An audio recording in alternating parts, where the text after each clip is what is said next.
started in 1 second. There we go. All righty. Get my first scene up here. Perfect. All right. Welcome back to the Contrarians. We're back at it again. We've got another fun panel discussion for you today. This is a different type of show. We're going to do a show called Album Wars. I'm going to read it to make sure I get this right. Album Wars, Kansas, Leftoverture versus Point of No Return. And it's fun spelling on both of those. So that's a nice little thing there. So what we're going to do is we're going to go around. Each panelist is going to give their review of each album. They'll get a rating, and then they're going to briefly discuss why they chose one album over the other. Or maybe, who knows, maybe we'll have somebody who ranks them the same. You never know on the Contrarians. So a couple of housekeeping notes before we get started. If you like the Contrarians, if you like the content we're making, you can always like and subscribe and share with your friends. Please join in the comments. That's always where the second discussion happens, which is great.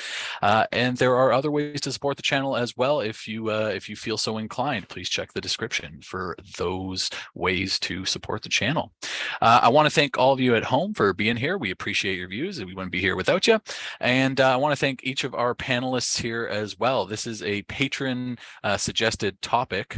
So we're going to actually throw over to Peter to start because it's Peter's topic, and he's going to lay the groundwork. Then he's going to give his review, and then we will move along to the rest of the panelists. So without any further ado, I'm going to shut up and I'm going to let Peter take it away. Wonderful. Thank you, Marco. And you're Nick. I'm sorry. Good grief, I'm at the dork. That's okay. That's okay. For the viewers at home, I got old moment already, senior moment already. The guy at the little here. I got someone's name wrong off the line, so yeah, that's I all right. it. No problem. Well, it's great to be here, and this is a topic that I've debated with my musician friends for decades. Kansas is one of those bands that often isn't talked about, and they should be. They have such unique characteristics and properties that keep them in a singular category versus a lot of their contemporaries that they were around at the time. So an album war here, we're comparing, contrasting, and the word I really love the most is preference. Preference is what it's all about for me. What moves you, what doesn't move you, what reaches you, what causes you to go back and listen to things over and over again, or choose not to listen to it. So we've got two albums. They are so similar in so many ways that I thought these two specifically were so worth the conversation in a comparative way. Both on Kirshner Records. Yeah, that's the Don Kirshner guy. If you're old like me, that you used to watch Don Kirshner's rock concert, the Monkees, Sugar Sugar, the Archies, that Don Kirshner. This is Kansas. Leftoverture is Kansas's fourth album, released on October 21st, 1976. It reached a chart position in the Billboard 200 number 5. It's been certified 5 million copies. It was produced by Jeff Glicksman, and he is definitely worth looking up if you don't know him. Many of us do, because he was involved with a lot of other things as well, but Kansas is his main real claim to fame, and he was an integral part of the Kansas legacy for the good portion of their early career. Engineered by Bill Evans, and it was recorded at Studio in the Country in Louisiana, and it's important that I mention that because it's going to be part of my review here in a minute. We get to Point of No Return. It's their fifth album, released October 11th, 1977, so less than a year. It reached number 4, but has been certified in 1 million less at 4 million. They are less than 1 minute in length apart. So, I mean, these are just so similar. Also produced by Jeff Glicksman, but Jeff also did the engineering on this one. Bill Evans did the engineering on Leftoverture. And that was recorded in Woodland Studios in Nashville. The band was Steve Walsh, Kerry Livgren, Robbie Steinhardt, Rich Williams, Dave Hope, and drummer Phil Ahart. Both of these albums are absolute must-owns if you're a fan of Kansas, if you're a fan of really good melodic but progressive music. Either one of these, you cannot go wrong on any level. So how do you compare these? first, obviously, Leftoverture came out first. And because of that, there may be a tendency to want to lean into the one that you've had the more time with, even though it's only a year. It starts out with perhaps their most famous song, Carry On Wayward Son, which may be in the I don't ever need to hear it again category for some people. I'm not one of those. I've heard it more times than I could ever possibly count, but there isn't a time that when it comes on, I want to turn it off. In fact, I'm turning it up. Just an amazing composition, perfectly crafted, stunning vocals, amazing musicianship. And I'm just going to read the track listing, and I'm not going to get deep into the woods on the individual tracks. I'm going to kind of, if others want to do that, that's cool. I'm going to just kind of do an overall flavor here. All of these songs on both of these records are mainstays in Kansas's live sets and have been ever since they came out. There's so many classics on here for Kansas fans. So again, Carry On Wayward Son goes into The Wall, another absolutely stunning composition, followed by What's on My Mind, one of my all-time favorite Kansas songs, and one of their epics, Miracles Out of Nowhere, and that's side one. And for those of us who were doing vinyl, that's a really, really impressive first side of any record.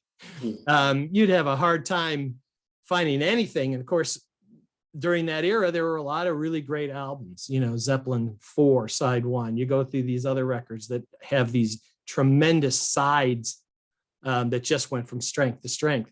But in this case, we get over to side two and it doesn't let up any. We get to the Opus insert, which is just marvelous. Questions of My Childhood, followed by an anthem and the big epic, magnum opus. Just an unbelievable composition, so powerful, so much energy, and just a spectacular listen. Compared to the tracks that are on Point of No Return, and this one isn't slacking or lacking, for a better word, of any recognizable songs either. There's basically kind of 2 and maybe 2.5, depending on how deep you listened. Clearly, Point of No Return was a radio staple, and that opens the album, followed by Paradox, one of their best songs by far. The instrumental, The Spider, very progressive, tremendous musicianship and playing on that. Portrait, He Knew, and I call that one the plus, because that one was kind of just not a 1, but maybe a 1B. And then it was right there, but an absolute Kansas classic, and a tremendous song, followed by Closet Chronicles. And again, a spectacular side of music. And again, they don't let up going into side two. The Lightning's Hand, and of course, Dust in the Wind, which probably most would say is either their first or second most familiar Kansas song. You can interchange Carry On and Dust. It depends on which radio stations you listen to. Sparks of the Tempest, followed by Nobody's Home and Hopelessly Human. You mentioned something, Nick, and this is going to be just right off the bat. Picking a favorite between these two is nearly impossible for me. Kansas is one of those bands that, while they didn't have, let's say, one of those prime, maybe super players, a guitar hero or somebody like that, they didn't have that. That's not who they were. But I would challenge anybody to find a band that as a collective played tighter and more cohesively than Kansas did. Their ability to maneuver between very complex arrangements, odd time signatures, as well as still being very, very melodic, great backing vocals, strong melody themes all through their material. you'd be hard pressed to find anybody who did it better. Now, how I'm going to pick is a very interesting thing, and it's going to come down to something that Nick, you and I were part of when we talked about does production matter and how does it impact albums and everything, because I mentioned the change in studios because this is important to me. Leftoverture, I think, is substantially superior sonically. Everything on the album is pristine clean. It is just first class recorded. Everything is in its place. It is so transparent, yet never loses any of its heaviness or fullness or impact.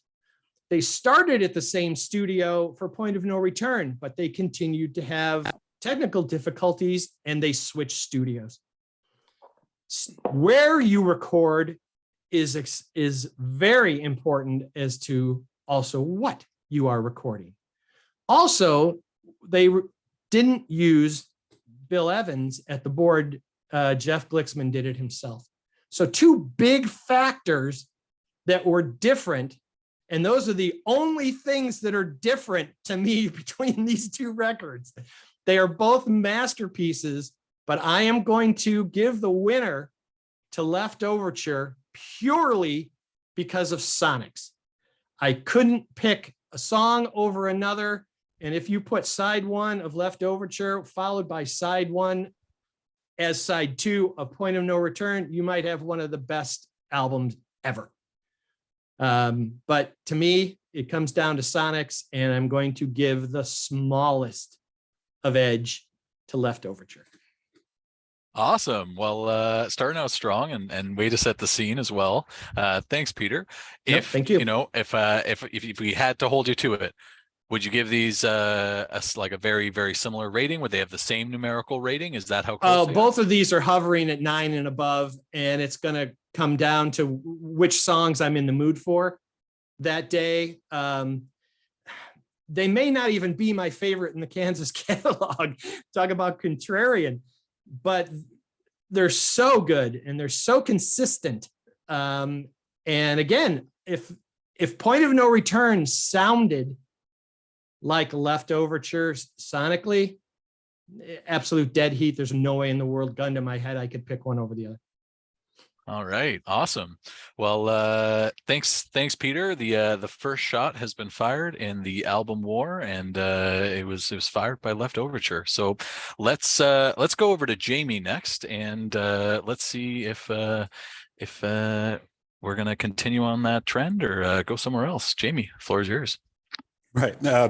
So similarly, I love Kansas. They're probably my favorite band at this point. First 6 albums are kind of unparalleled to me in terms of quality, just knocked it out of the park. And as far as picking between these two, it's very difficult. As was said, the first half of Leftoverture is so good. I was born in 1992, so like Carry On Wayward Son and Dust in the Wind always existed. They like since I was riding the car with my dad, he always had classic rock radio on, and I heard those songs constantly. So at the time, I never even considered kind of how weird it is that you have these two songs that are very different and also not all that indicative of what Kansas is. Carry On Wayward Son has no violin in it, none. And Dust in the Wind is purely acoustic. It is not very representative. Carry On Wayward Son's closer. Excellent point. Yeah, but it's also kind of a crazy song. It succeeds purely on the fact that it is made entirely out of hooks. Every piece of that song is a hook, but it has like 5 guitar solos. Opens with opens the way it does, and it's so weird, but it works because it's undeniable. I love The Wall. Part of the thing I love about Kansas is lyrically, it's so introspective without being like outlandish. It's very human and relatable. Same thing with What's on My Mind.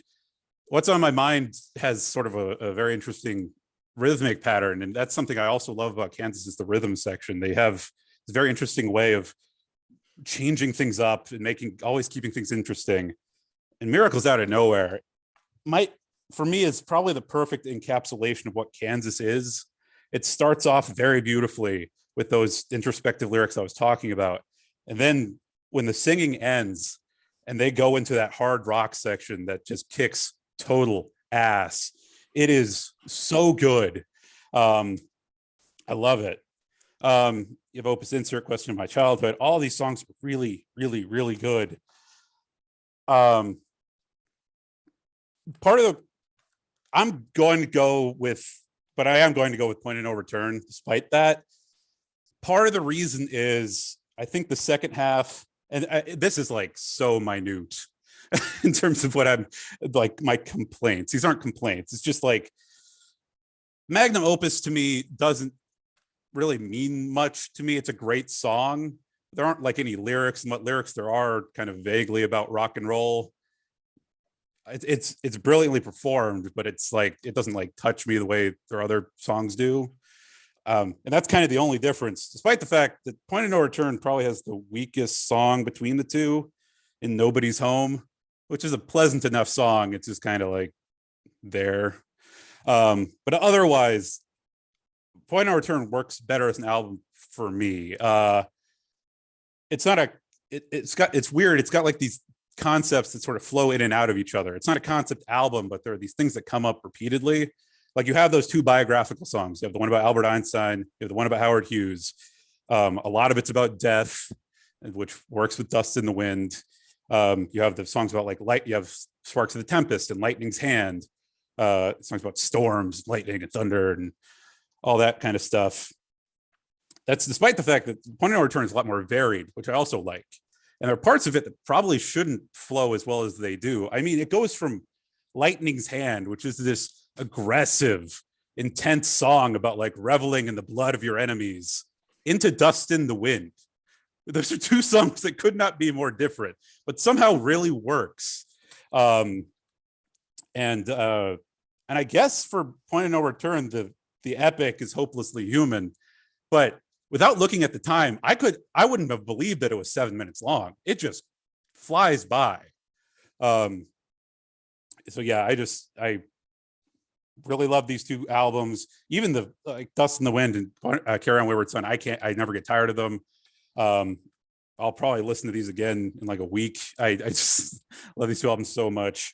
And in terms of like a rating, I don't know. I give both in the 9s, and I guess to differentiate, I give this one a 9.5 and Leftoverture a 9. But they're like right there for me. Awesome. All right. Well, thanks, Jamie. That was great. And it looks like Point of No Return has returned fire. I'm gonna keep going with these war jokes until I get sick of them. But album wars, it is what it is. So let's go over to Tim next, and we'll see if you're gonna break the tie we've got so far, or what your thoughts are on it. So Tim, the floor is yours.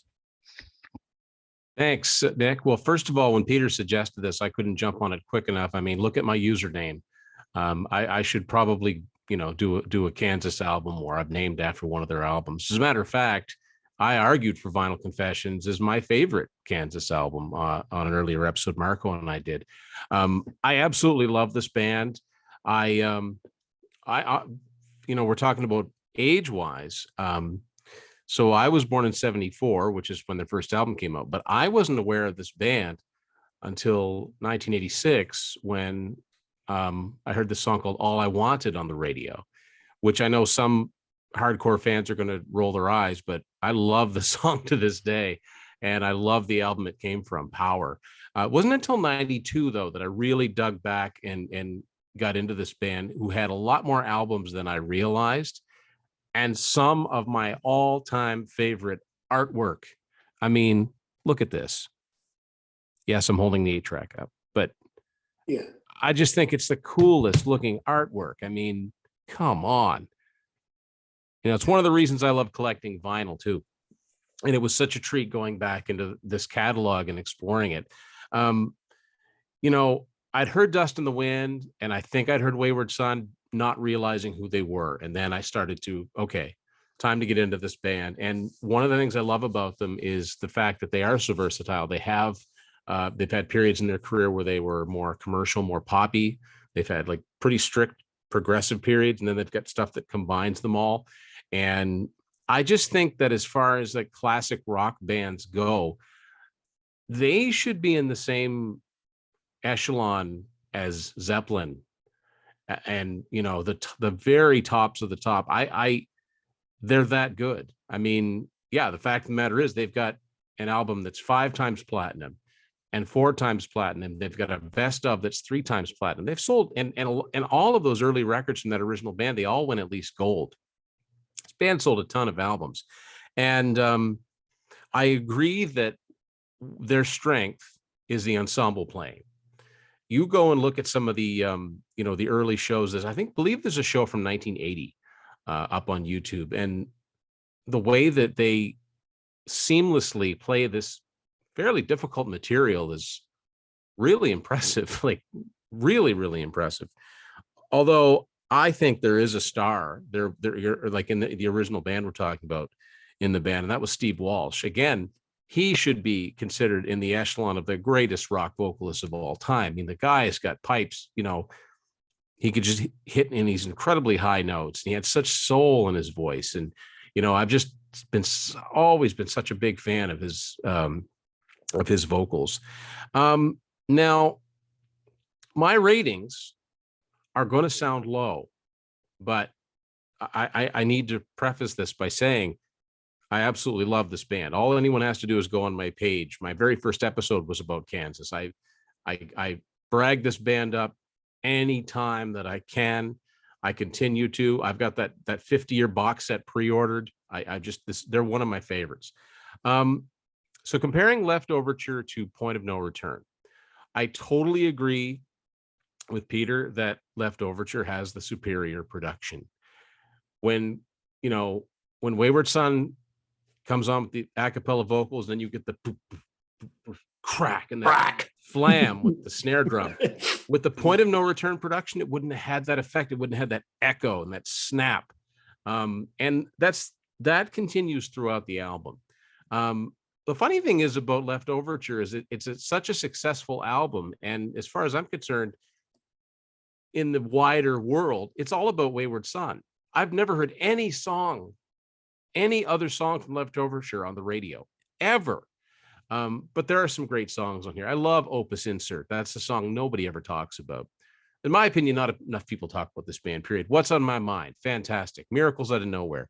Questions of My Childhood. My understanding is that originally the album was going to be called Magnum Opus.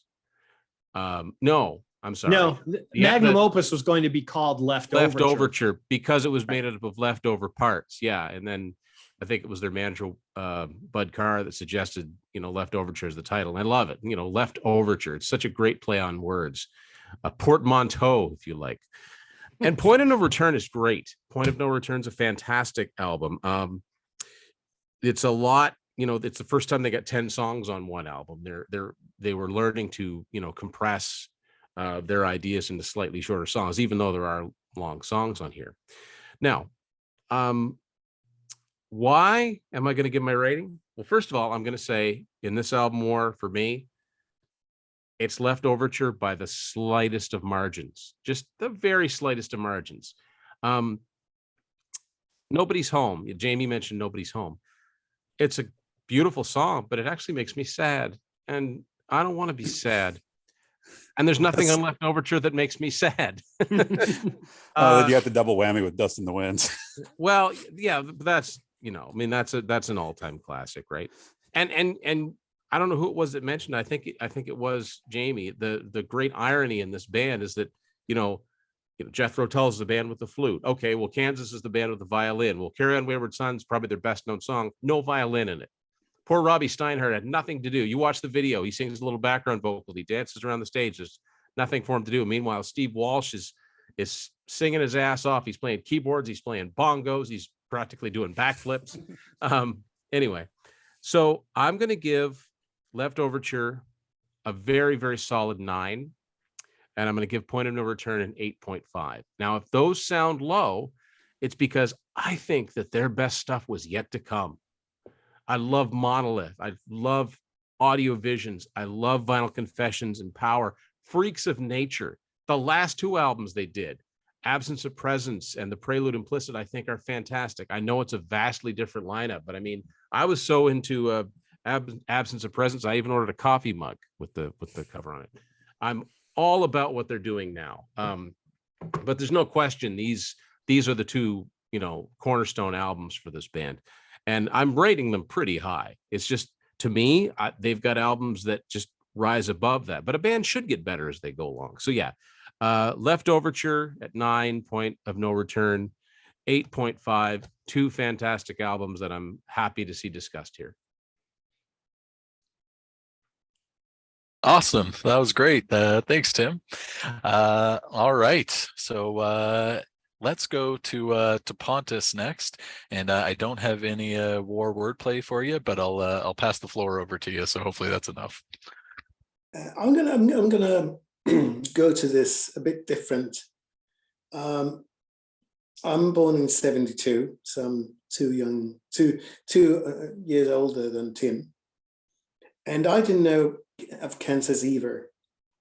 And in Sweden, I guess what you could find in the 80s were the best of compilation. But my story of Kansas is this.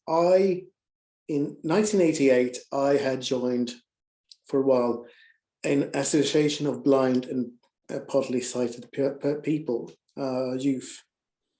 And we were in a town called Borås. Borås is close to Gothenburg. And on that Sunday, we were supposed to be at one place, but that place was closed. So we ended up at a friend's apartment. And this video, for me, this is dedicated to him. His name is Roger. And as we did, we started talking music. I was 16. He's 13 years older than me.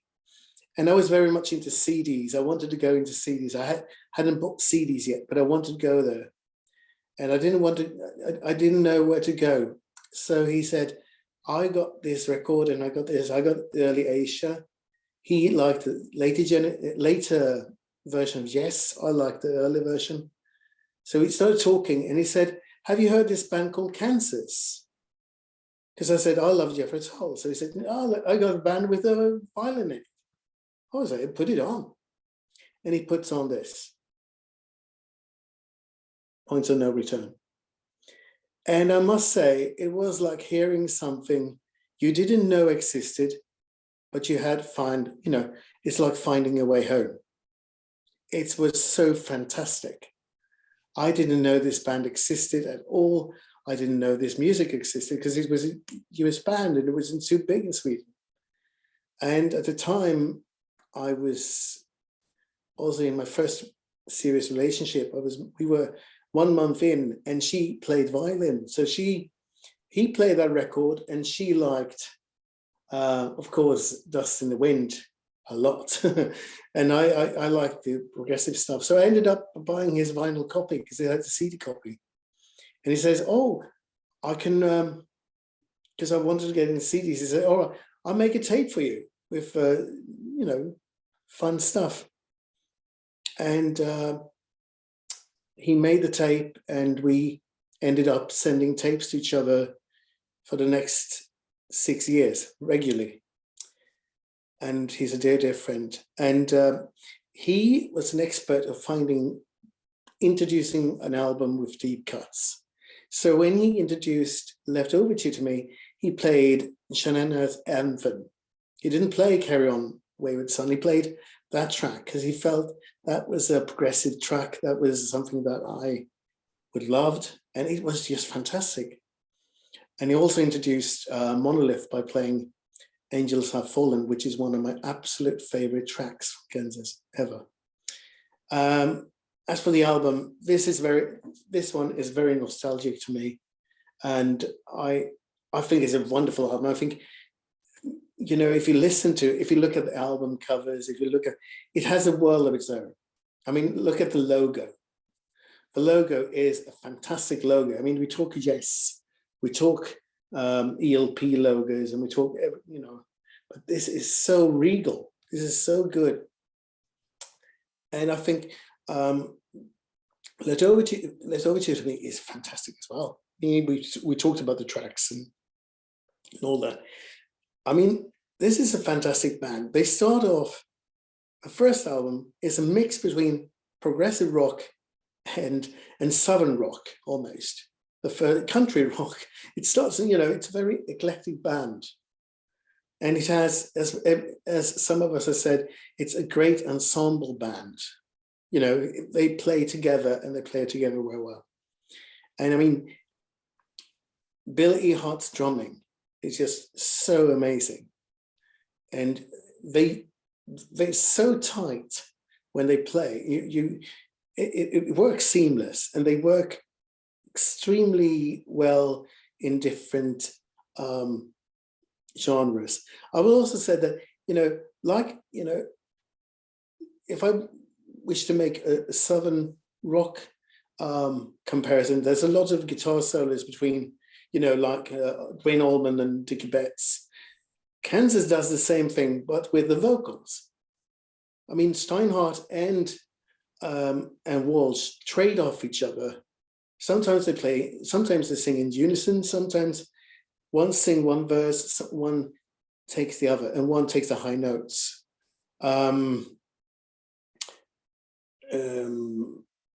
Like Sparks of the Tempest, I think it's Robbie who sings the verses, and then Steve comes in and just nails it. And it's just fantastic albums. Point of No Return has stayed with me the most. I think I remember I went through a lot of tapes, and I played Paradox, and I played The Spider into he Portrait. It's just fantastic. So so to me, it really, including that cover with the boat going over the edge, just fantastic. And I really love this album as well. I really love it. There's not a weak track on this, and it's not a weak track on that. So, you know, you have those bands like Songs from the Wood and Heavy Horses when they're neck to neck. Or, you know, another band that Kansas toured with, Moon Styx, The Grand Illusion and Pieces of Eight, where everything sits together. It's a sort of continuation of each other. So for me, it's Leftoverture 9 and Point of No Return 9.5. And I absolutely love this band. My absolute favorite track is what happens on the first album when they play Apercu into Death of Mother Nature's Suite. That is just so fantastic how it goes in those 16 minutes. It's, you know, the best progressive rock from America at the time. And it's just original. It's just great. So I love it. Awesome. Well, thanks, Pontus. That was great. All right. So I guess I did pretty good in the order picking because we're all tied up. We're all tied up. Yeah. We have a very dramatic finish. I don't think this isn't an album war. This is more like an honorary album duel because there's so much love and respect for both these albums out here. So let's go to the final blow. Butch, the floor is yours. You get to decide the outcome of this album war. So let's hear your review. Okay. No one wins because I wanted to join this one because I hate Kansas. I'm only kidding. I love Kansas. And I was born in 1971. I grew up in Eastern Pennsylvania, and that'll factor in a minute. But I was Kansas is one of those bands I was aware of from the hits, Carry On Wayward Son, Dust in the Wind, and then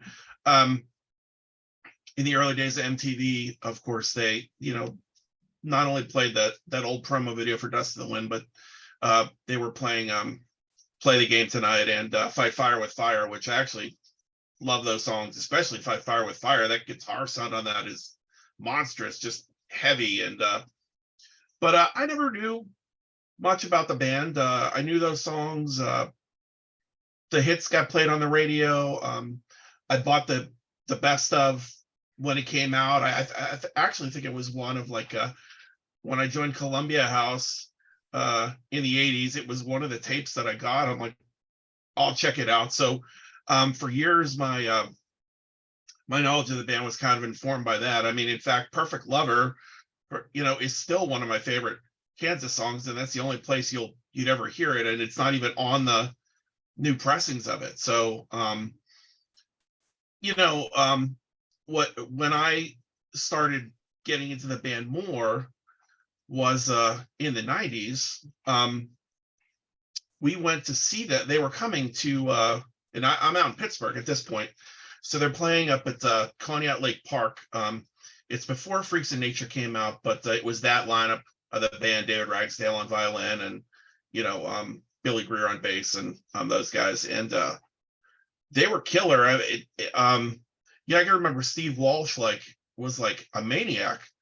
He's doing handstands on his keyboard while he's playing this whole time. Like, this is a note perfect set. Like, they're amazing musicians, which, I mean, I agree completely. I mean, their ability to play together, I think, sets them apart. Although there's no,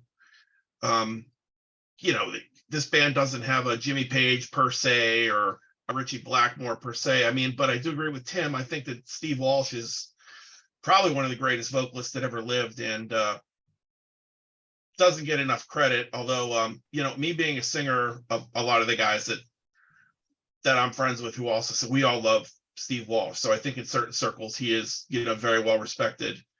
But amazing musicians to play like those time. I've seen him a handful of times across the years, and to perform some of that material with all the time changes and different moods and things is amazing to me. I've never seen them do a bad show. Everything's right on the money.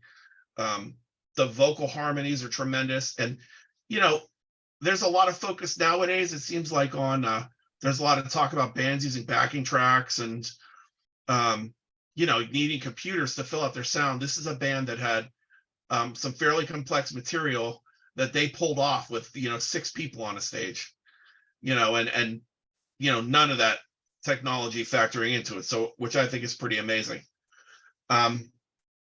So we'd seen the bands, they were tremendous. So, and then a guy I was in a band with happened to also be a fan, and we both started like going into the back catalog. I started dipping in. I got I think I got the live record, and especially when I heard Journey from Mariabron on there, I was like, well, wait a second.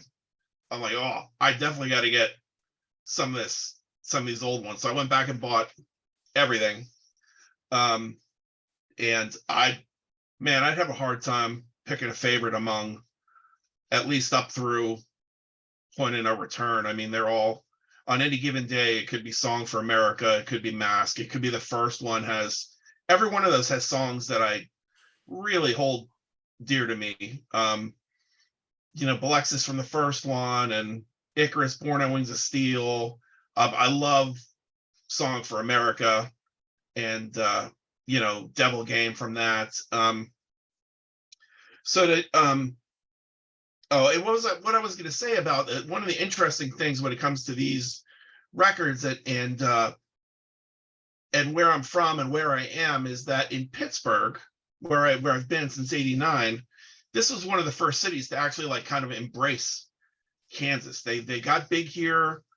WDBE loved them. I think there's actually like a official or semi-official boot out there of them at the Stanley Theater from '75. I mean, they were headlining the Stanley as early as that, and So they've always loved them here. So for me, I've beyond, in Eastern PA, whereas I would hear Dust in the Wind and Carry On Wayward Son, out here I'm hearing those, plus What's on My Mind often, plus The Wall, plus Portrait, plus Point of No Return.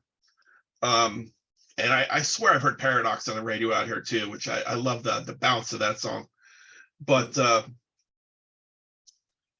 so anyway, in going through all the albums, and then, I love them all. And then in comparing these two, one of the things I find interesting about it is, around the time of Leftoverture, Steve Walsh, famously had a case of writer's block. So he only, he's got writing credits on like 3 of the songs on the record, and Livgren did most of the, the large percentage of the heft, like writing this album. And I think you could see the difference between the 2 records, because I think Walsh, if you look at that grouping of records, Walsh, I think, was a little bit more on although some of his songs were progressive, he was still like a little bit more the straightforward, the more radio friendly, so to speak, writer of the 2, whereas Livgren was more, his writing could tend to be more progressive with more parts, maybe a bit heavier at times. And I think you could see on Point of No Return, when Walsh is back writing a lot more, like it's a little bit more streamlined, and not that it's that much less progressive than Leftoverture, but I mean there's still a lot of complex stuff going on there, and it's both records top to bottom tremendous. I just think it's it's a little bit more melodic in some ways, and so I mean, I don't know how much I could say that you gentlemen haven't already said. That the first side of Leftoverture is a damn near, it is a perfect album side.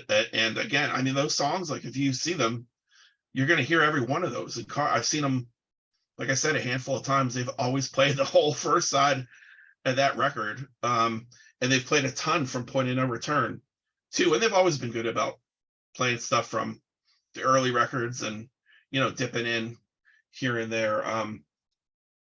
I really don't know how to, for me, how I separate the 2 records. I mean, I love What's on My Mind is one of my favorites.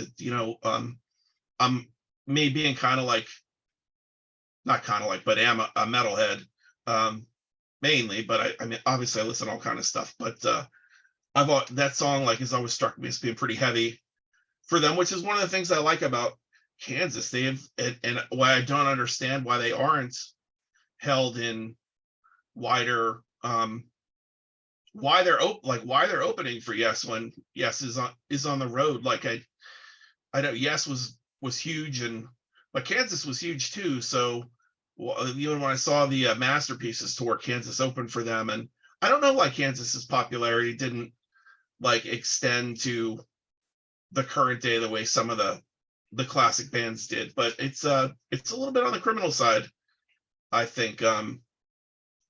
I don't know. I mean, I love the way everything works on these records. I love the vocal interplay. I'd probably give the slightest of edges to Leftoverture. I like that it's a little bit more progressive for me, and maybe a little bit, it definitely sounds better. It probably has more songs that I totally love on it than Point of No Return. Again, I agree. Nobody's Home is probably the low point between the two records. So I'll give the slightest edge to Leftoverture.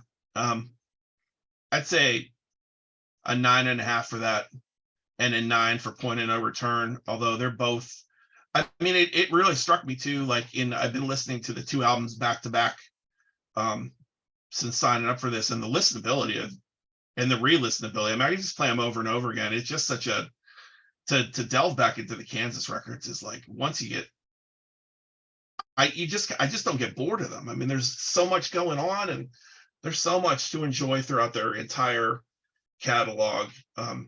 Even dipping into, I was never a fan of the those couple records in the 80s, and I eventually got to go back, and I appreciate those a lot more power and in the spirit of things. And I they're just one of the bands that means the most to me. I wish things hadn't gone the way they went with Robbie Steinhardt. I loved him when he was in the band. Seeing them with him over the years, as opposed to, I mean, David Ragsdale, super talented, but when Robbie was in the band, he filled that role as like the heart of the band, as kind of like he was the front man. And it's a shame he passed on. And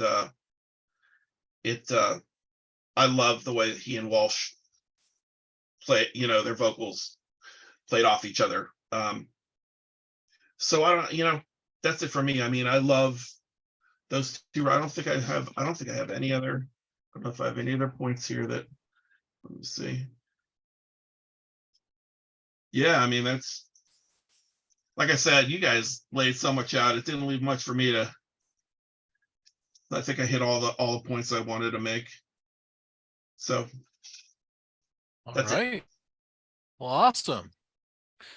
Thanks, Butch.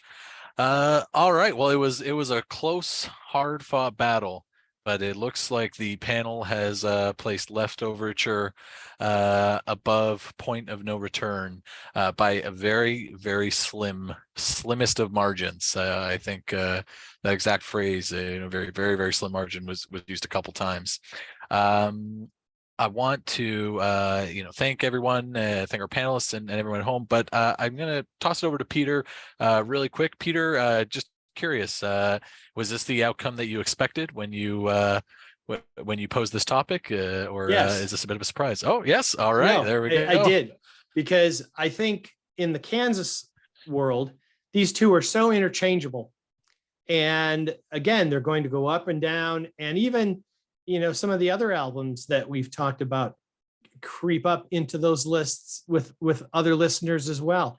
Let me pose this real quick, because I think it's important. We've all kind of mentioned kind of the overlooking of this band, and I think we have to look at it in a couple different ways. I think to some, they may be confusing. Are they a prog band or are they a pop band? And the answer is yes. They are. They're also a hard rock band and a Southern band. And yes, Yeah, exactly. Now, the Christian band. Pontus mentioned Styx. We have to talk about this, because Styx, like you said, was opening for Kansas on the Leftoverture tour, 76. So inspired in a show in Detroit was singer Tommy Shaw that he wrote Man in the Wilderness, which shows up on Grand Illusion. And he is unapologetic that watching Kansas every night just absolutely inspired him. But it wasn't long for the tables to be switched. Styx arc shot through the roof, and Kansas kind of flatlined and turned the other direction. And it's interesting. They aren't fully as more pop rock, let's say, as a Boston. They're not there, because Boston's not nearly as complex or progressive or varied in stylistic delivery as Kansas is, but they're not as pop as other bands. So what are they? Where do they sit? How do they get marketed? And again, we talked to the fact that they don't have a quote virtuoso. Again, to the musicians and to the panel here, Walsh has always been high, and I kill myself for not mentioning it on my first go round. As a drummer, Phil Earhart is just a monster, And very just tremendous. a monster.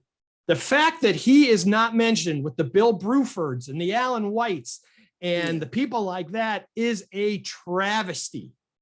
This band is tight because Phil is perfect. Yeah.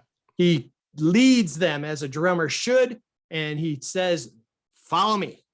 And off they go. And he just lays down such a perfect foundation, so tasty, such a great sound as well. Powerful, But he plays so effortlessly through all those time signature switches that, like the really great progressive drummers, you sometimes don't even realize it's in an odd tempo until you go back and go, oh, wait a second, I can't put my foot down in the same spot on that bar. So I was born in 62. So I got these in real time and discovered them in real time. And these were huge apexes when, Carry On came on, and we really just soaked them up as much as we could. But we were in the minority. People knew the radio hits, but I don't think at the time they were diving into the albums. They've sold a lot of records, but somehow something just either didn't market or, are there really great American prog bands? Yeah, there's one right there. And, we've seen that they're so skilled in going so many different directions that, their concerts are just a joy. So, it's a difficult band from the larger masses. Internally, people who like Kansas, they get it.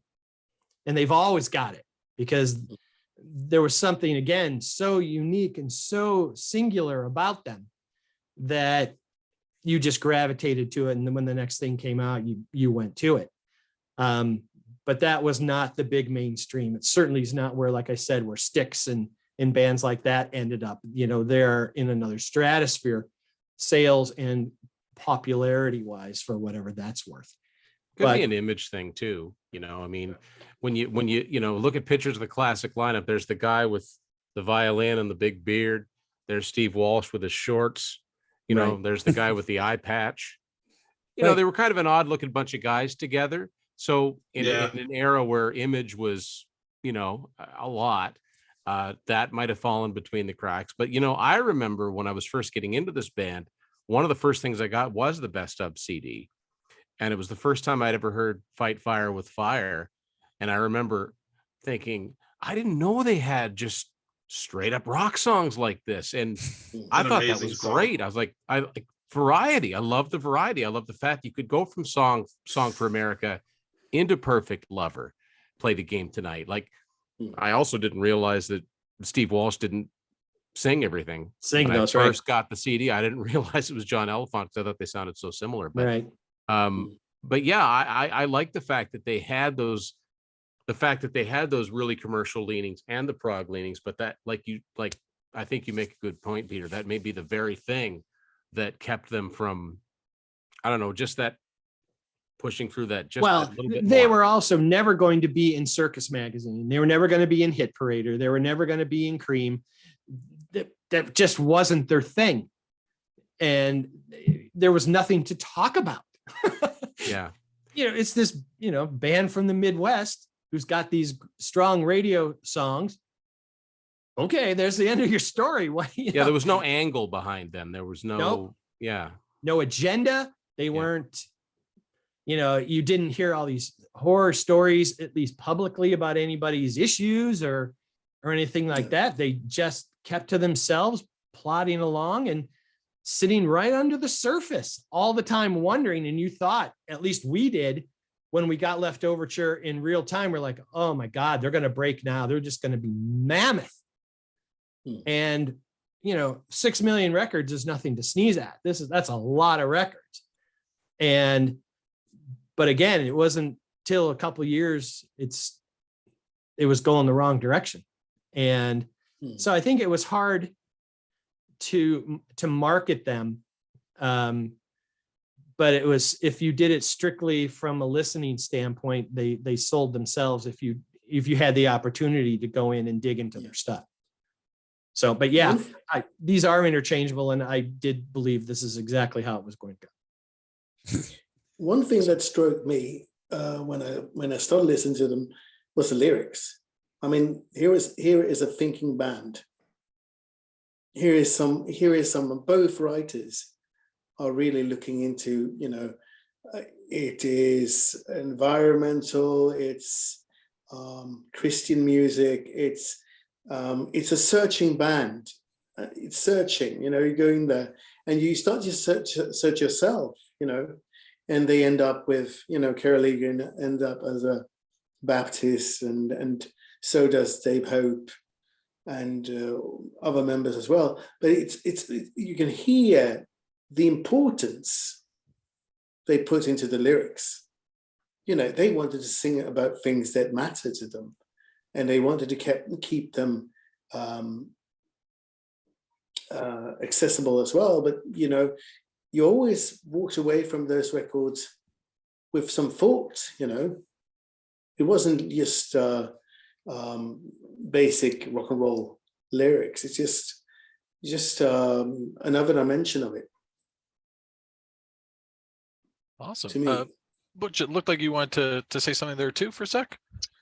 Well, I'll post this to the whole panel, and but directed at Peter initially. Peter, with you having like come up in that era in real time with the bands, I guess one of the thoughts I have about a band like Kansas and a lot of progressive minded bands is that if you look at hard rock, not that I'm considering Kansas, but they certainly had their heavier elements. But if you look at rock in the 70s, around the time of 77, it seems like there's a peaking of progressive rock and hard rock. And then, in 78, and then the punk movement intersected with all of this, and bands that had been on the rise, like your smaller bands, like in America, like Angel, Stars, these bands that had been in the upswing, and then you bands that were huge like Kansas and Kiss, and all of a sudden, like 78, 79,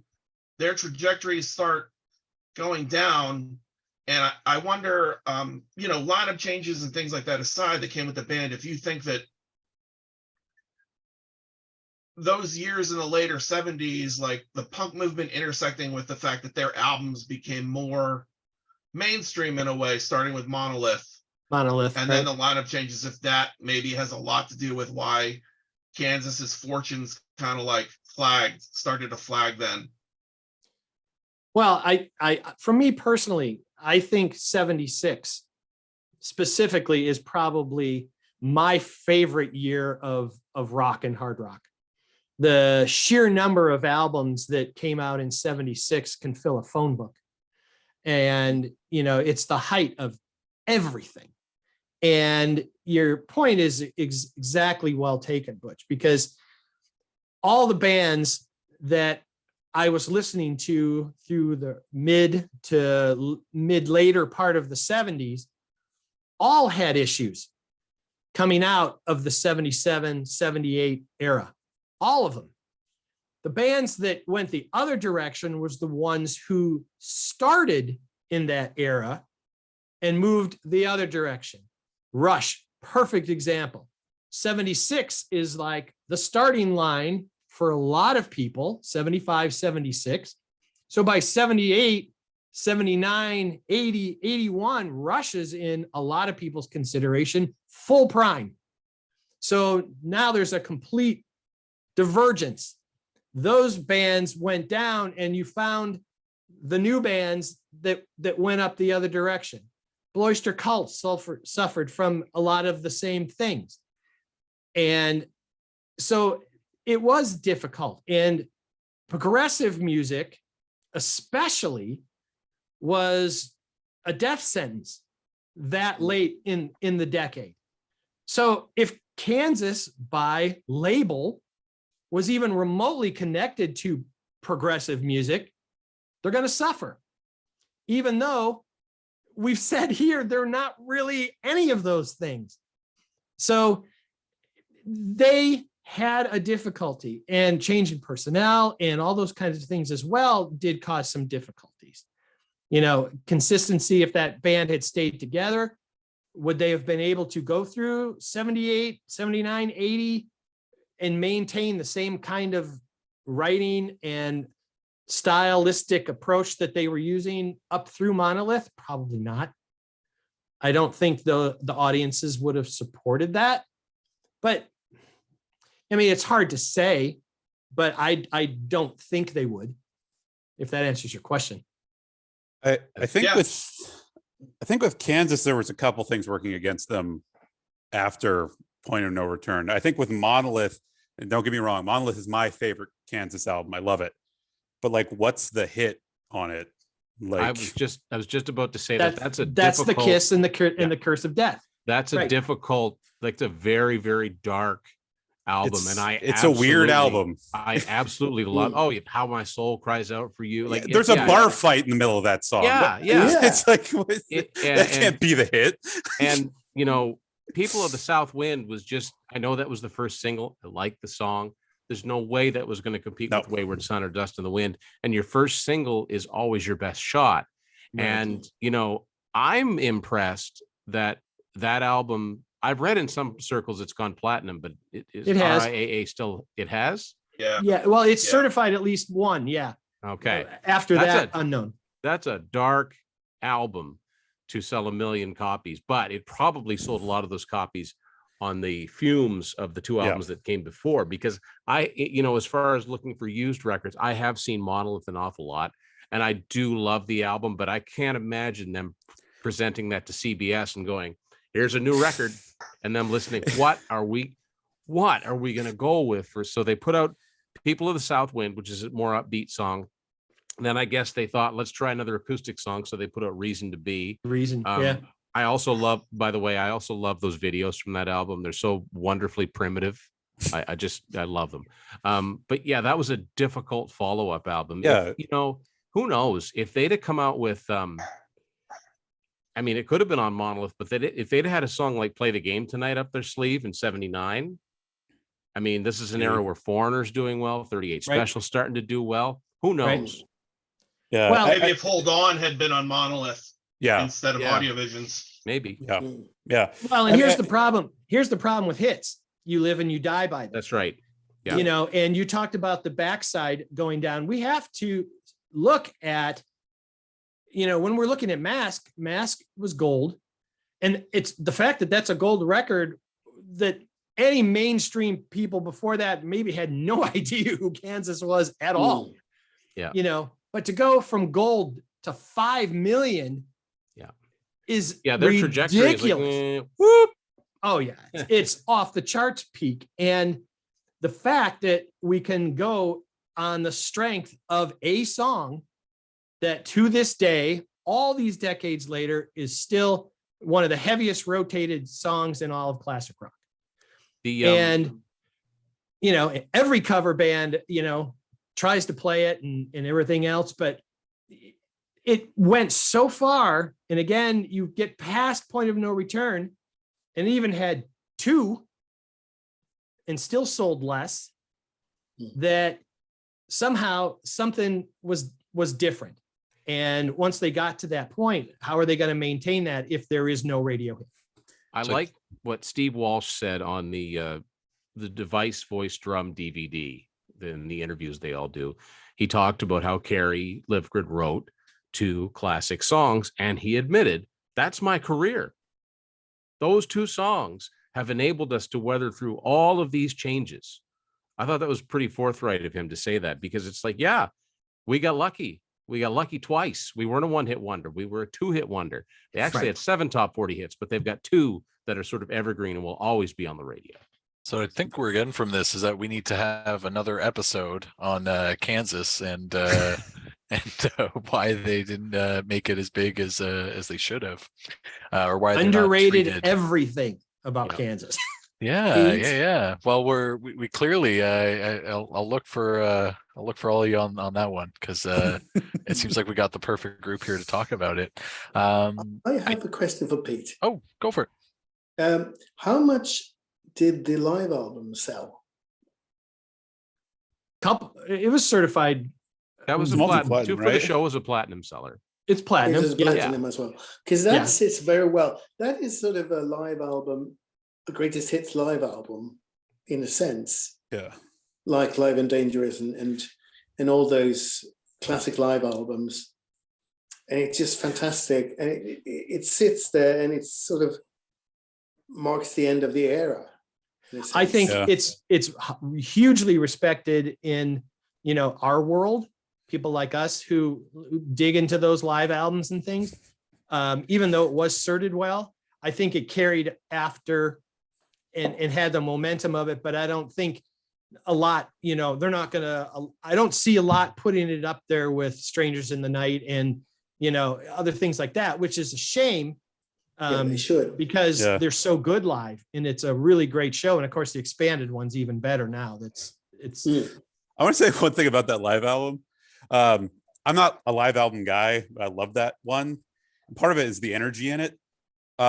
People need to listen to Sparks of the Tempest off of that. It has the weirdest introduction for a song I've ever heard. It's just Steve Wolf laughing maniacally for like a full minute. Well, let me ask you this, Jamie, because you had mentioned that Magnum didn't really hit you on the studio version. Did the live version give you a different sense? It's slightly better. I think the problem with Magnum Opus is that like Kansas has like 5 epics I like better than it. Oh, okay. There's like three alone off of Song for America that I like better than it. So. Fair enough. All right. I like the live album better, a live version better, especially the end of it when he actually screams that "Thank you and good night from Kansas," and it's like that's the energy. That's the energy you talked about. Right. Well, that's really awesome.